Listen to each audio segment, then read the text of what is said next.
Welcome all to Eat, Drink, and Explore with Cece. Today we are making a blackberry jam without pectin. So what we're going to do is we're going to put together the blackberries that are so abundant in the spring and the summer, and we're going to make this blackberry jam now without pectin. So it's going to be low sugar, it's going to be preservative free, and it's going to be so easy to make, and it's perfect if you want to go through the hassle of canning it. Or what I'm going to do is I'm just going to sterilize the jars quickly, and then I'm actually going to put it in the refrigerator because this jam doesn't last that long at my house. Everyone loves eating it with their breakfast toasts and stuff like that. So we are just going to put it in the refrigerator, and I'll go through some of the requirements and how long it'll take later on that. So what we're going to be doing is we are going to be using blackberries. So I'm going to be using about 6 cups of blackberries. So beautiful in through there. And I had only 5 cups available, so I'd raided my freezer for the remaining blackberry, raspberry, frozen stuff that I had, and then I just drizzled some lemon juice on that, and that actually makes up 2 cups. So, you know, the recipe really asks for about 6 cups, but I'm doing 7 cups. Not a problem. I'm keeping the sugar ratio the same. So I've got 1.5 cups of sugar. I am definitely doing something different. I've been experimenting. I'm taking the traditional recipes that are out there of making jam, where you would have, 4 cups of sugar to in your basic jam.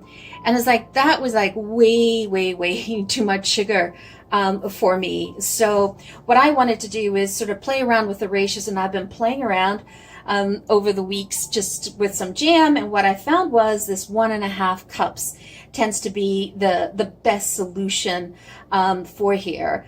So let's give this a try, and it's so incredibly easy to make. I mean, all you have to do is prepare the stuff, get yourself ready, get your pot going, make sure you have a nice big pot. And what we're going to do is we're going to take this over to the stove and get that together. And I have an orange here that's sort of kicking around in the fridge. So what I'm going to do is I'm going to sort of save some of the good rind of that, and I'll zest that in the blackberry jam as well. So you can make this your own and through there, and it'll make about 3 6-ounce jars. So I'm just basically going to put them like this and then stick them in the fridge, and we're ready to go. All right, so what do we have here? We have 1 tablespoon of lemon juice or lime juice, whatever you have available. You're going to need 6 cups of fruit. As I said, I'm using 7, so you can see how you can play with this. So between 6 to 7 cups of fresh fruit, or you can use frozen. If you're using frozen, make sure you run it through some cold water, get rid of any ice crystals in it, and then drain it really well in through there. And then I just drizzled a little bit of lemon juice on there, and then 1.5 cups of sugar. That's it. So let's move over to the stove. Okay, so this is like super easy to do. So all you're going to do is combine everything in the pots, and I like to have my jam with texture, and I love to have pieces of fruit, very much the European style called a confiture, and it has big chunks of it has big chunks of fruit in it, and you can decide how much you want to mush it in through there. I love that. I really don't like having jam that is just sort of like liquid and it's spread through. Usually that's kind of what you get at some of the store brands. So look at that. Doesn't that look amazing? Now I have the stove on high, so I'm going to bring this to a boil. Oh, what a beautiful color. So exciting. And then I'm going to put the 1/2 cup of sugar in. And just stir that around. I mean, you could just dump this all in as you want, but I like to sort of blend it through. So then I disperse the sugar throughout the jam. Maybe it's my OCD side of me. Then this is the frozen ones that I had. And there's blueberry, blackberry, raspberry mixture that I had. That's okay. Add a different dimension to this. It's predominantly blackberries. And blackberries on sale. And you can get a really good sale price on blackberries in the summer. So taking advantage of that. And let's mix that together. Now, one of the things is you definitely want to use a pot that is taller in size, a big pot, because what will happen is that as the jam starts to cook through, it will begin to foam. So it will raise a little bit. So you don't want to have spillage anywhere.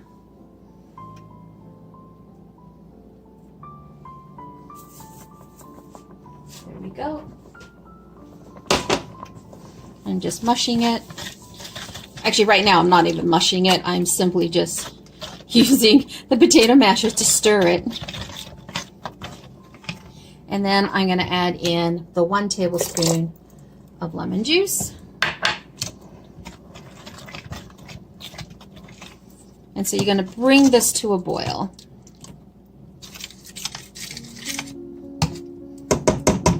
I love that color. Isn't that gorgeous? It already tastes good. Let me show you. Just do a nice good stir. And you know, one of the things that I never used to do jam, because I hated the process of sterilizing the jars and canning them and doing a water bath. That was just like way too much of a hassle for me. I just gave up. And then I started doing this recipe. I just actually fell into it because I had an abundance of berries and I couldn't eat them all. And I decided, let's make jam. So I did it without pectin, and the lemon juice acts as the preservative, and it also kills all the bacteria in through there. So it's preservative free, it's pure, just pure fruit, sugar, and a little bit of that lemon. So, okay, so we're gonna bring that to a boil. So once it starts boiling like this, what you want to do is just turn it down and start simmering it. So I have my stove set down to 3. I'm just going to simmer it. And because there's no pectin in this, it's going to take a bit longer for it to gel. So you just cook it through. And then as you start seeing the foam, I mean, don't panic on that. You know, people go, put butter in there to cut down on the foam. No. You know, first of all, jam should not have butter in it. And, you know, if you are planning to can it, the last thing you want to do is can it with any type of dairy in there. So stick with this proven recipe. And then as it comes up, just keep stirring it. You know, it's very meditative doing this here. I love it. Oh, just the smell. Ooh, so nice. And then I'm going to show you a trick at the end. So I did say to you that I was going to do a zest of orange in here. But as we get closer to the finished product, I am actually going to put some orange extract in here as well. Because blackberries and orange go really, really well together. And that's just a little bit of a flavor twist. If you don't want to, you don't have to. You do it. It's not mandatory. Okay, so I gotta turn this down a little bit. Now I'm on my simmer stove. On my simmer. And then I'm just going to press down a little bit further. Okay. Look at that. Now, if those of you that don't like the blackberry seeds, I love having the blackberry seeds because I love to see the texture in the jam. If it does really bother you, before putting it in a jar, you can run it through a very fine sieve to remove all those seeds. It's totally up to you. But I love seeing them there. That's what makes the jam so pretty when you're looking at it in the jar. And then what I'm doing is I'm just kind of, because this was a blackberry, that, you know, the frozen stuff that I had in the fridge was, it had blackberries, blueberries, and raspberries. Just a little bit of raspberries, it was more blackberry and blueberry. I'm just sort of squishing the blueberries down.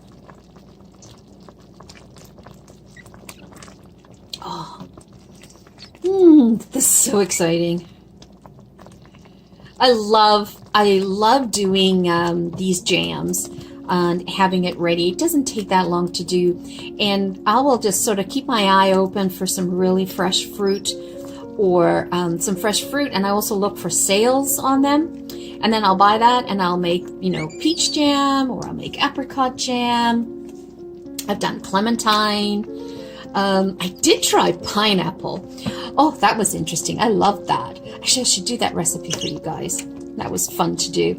I guess it's the tropics. I love the tropics in through there. And by the way, this jam that we're making, because it is, you know, only using like 1.5 cups of sugar for the ratio of berries that we have, you can actually use this jam as well in, if you were to do like a pork loin, roasted pork loin, you could definitely do a blackberry sauce with it and utilize this. And then you would just thin it out with the juices of the pork. Or you could do this with beef as well. You could do it with chicken. It doesn't really matter. But it is really nice to do as well as a glaze on protein. Would not do it on fish. It's way too sweet for fish. In my opinion. I mean, some people would prefer it. I mean, you can definitely use this jam, and you can follow the canning method. It's the same water bathing method that you would normally do. Always be sure to sterilize your jars, and always use fresh lids. Never reuse a lid if you're canning. Very important that you use fresh lids. And then you want to boil it in a pot for about 10 minutes or so. Get them ready, and then you're good to go from there. I personally am just going to stick it in the freezer. Fridge or freezer, it's up to you. So if you want, if you're not going to do the canning method, what you can do is, this will last for about 3 to 4 weeks in the fridge. I kind of stick it in the back of the fridge and it's good to go. Or you can freeze it for 3 months in the freezer as well. So it's totally up to you. I mean, this doesn't make a lot. If you think about it, it's just going to make like, you know, 3 jars of 6 ounces. So think about that. It's like, do you really want to go through all that hassle of canning when you can just sort of stick it in the fridge or the freezer and you're good to go? And especially if you're having like once or twice a week, you're having toast and jam. This goes really well with scones, or use it in a recipe like I had mentioned before. So just, you know, when it foams up, just stir it. There's no big deal about the foam. Everyone gets hung up on the foam. It's no big deal. It's just the natural process of the fruits cooking out with the sugar. That's it. If you want a more scientific way of figuring out, is the jam done, right? What you can do is use a thermometer. A quick tidbit as this is cooking. I'm going to put out a question to you guys to tell me, what is the difference between jam and a jelly? And let me know. Put your comments in the for those of you who perhaps don't want to use sugar, granulated white sugar, what you could do is you could substitute the same ratio for monk fruit. That would work. Or you could substitute the sugar with, either honey or maple syrup. Now, when you're using honey, you want to make sure you use less honey than you do sugar. Okay, that's super important. Same thing goes with maple syrup. Just because I find that both maple syrup and honey are quite sweet on their own. So using 1.5 cups might be way too sweet. So maybe dial it back. If you're going to do the honey or the maple syrup, do 1 cup versus 1.5 cups. Try that and see how that works for you guys. But personally, I find that doing the granulated sugar is the best option. I did it once with honey and I just found it extremely sweet through there. And also, honey is quite expensive. So you might want to think about that. The same thing with maple syrup, right? Like if you're going to do maple syrup, you want to make sure you use the authentic maple syrup, not the manufactured ones. So you want to be careful on that as well. But look at that, starting to thickening really nicely. And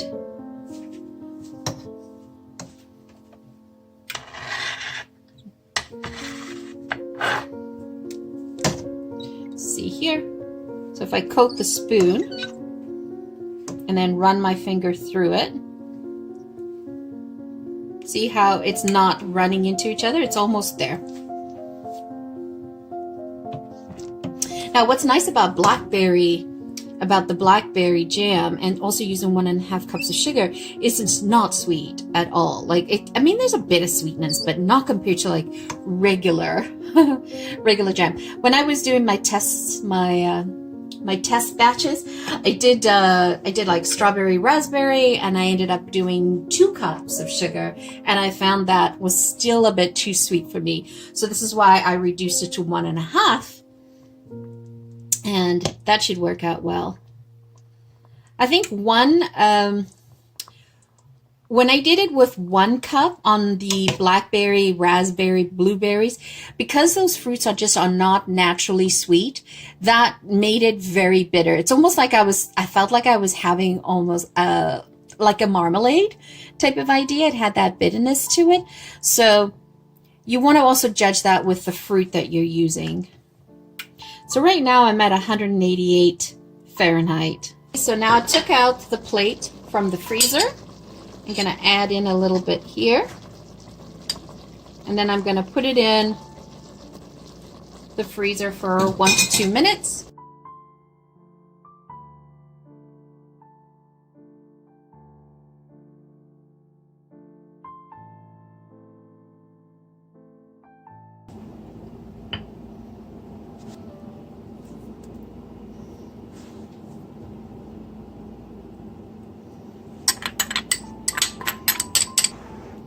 So you want to give this a really good stir.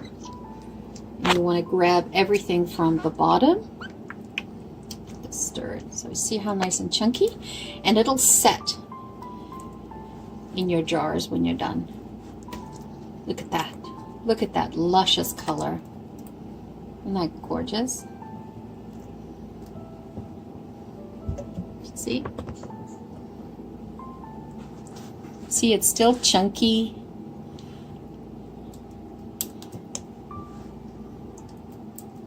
Awesome. Okay.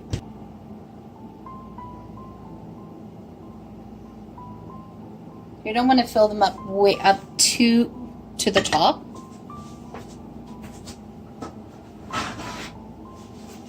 And I just clean.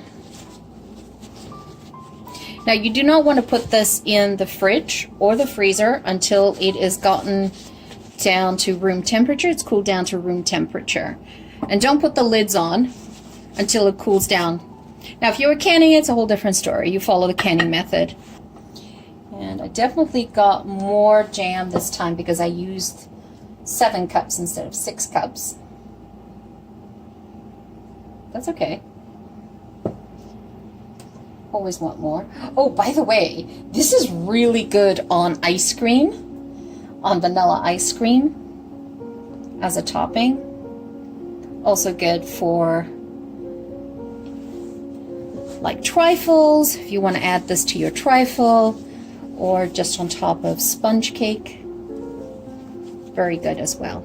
Okay, so I got my 3 jars, but let me show you what's left over. So that definitely was from the other cup.